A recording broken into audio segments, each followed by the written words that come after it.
We got a problem here with a said Knowles, and this Knowles needs his ass whooped, okay? Yeah, Julez, because they named him the prime jewel of the family. He could do no wrong.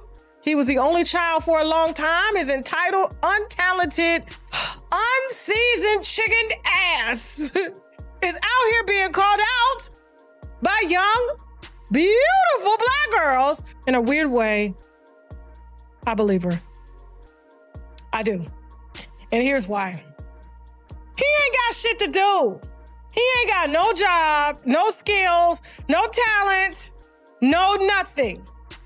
He is Solange's son and Beyonce's nephew. Nothing.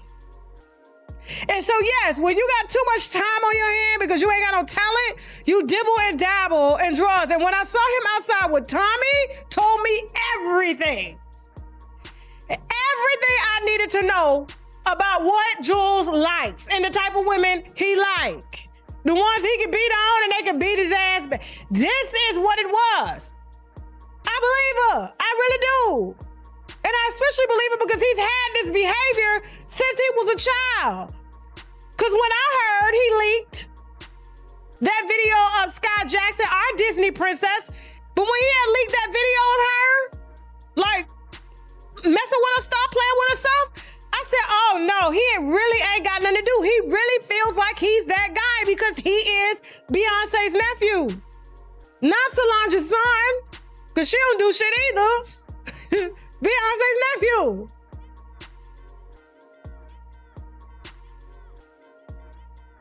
We thought Solange shut you down. Solange. Anyways, it's Julez Smith, Beyonce's nephew.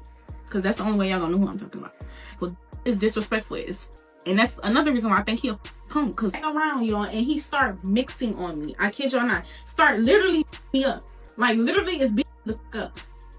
This is your big cousin. Okay, y'all, we need to talk about this because it is serious and it has been all over the internet this week. A streamer named Raya came forward and accused Julez Smith, Beyonce's nephew, of physically assaulting her, pointing an assault rifle at her head, and pouring a bottle of liquor over her. And she said all of it happened because he got upset about the way she was cuddling with him. We are going to break down exactly what she said, how this whole thing unfolded, and what has happened since she went public, because there is a lot to get into here.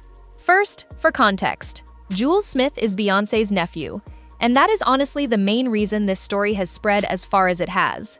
He has a social media presence of his own, but most people encountering this story are learning who he is through that family connection.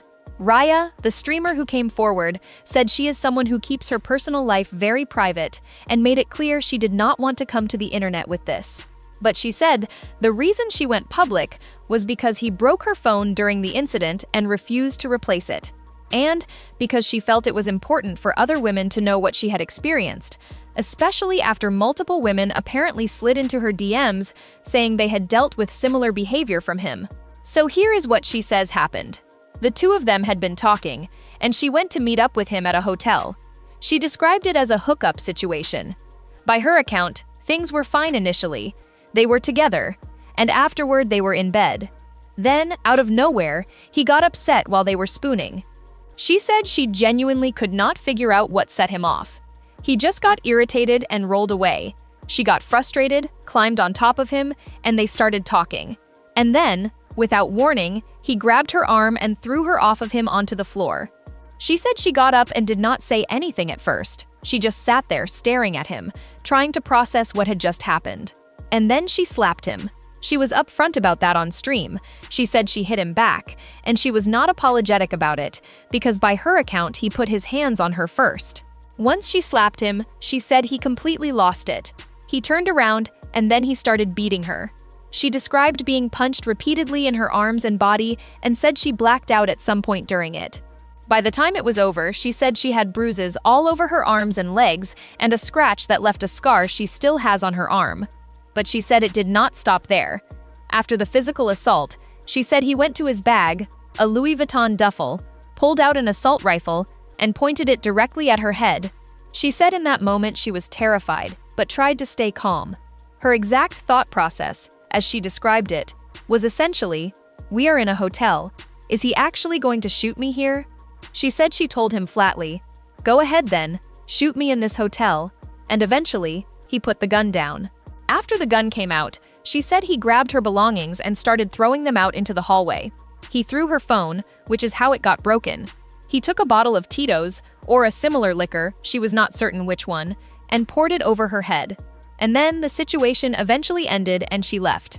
Now, the reason she went on stream to tell this story, and she said this multiple times across both of her streams, is that she tried to handle it privately first. She reached out to him after the fact and asked him to pay for her broken phone. He refused. She said she did not want to involve the internet. She kept her dating life private for exactly this reason. She knew how it would look and how people would respond, but once it became clear he was not going to take any accountability, she decided to go public. She also made clear during her second stream that she is not pressing charges.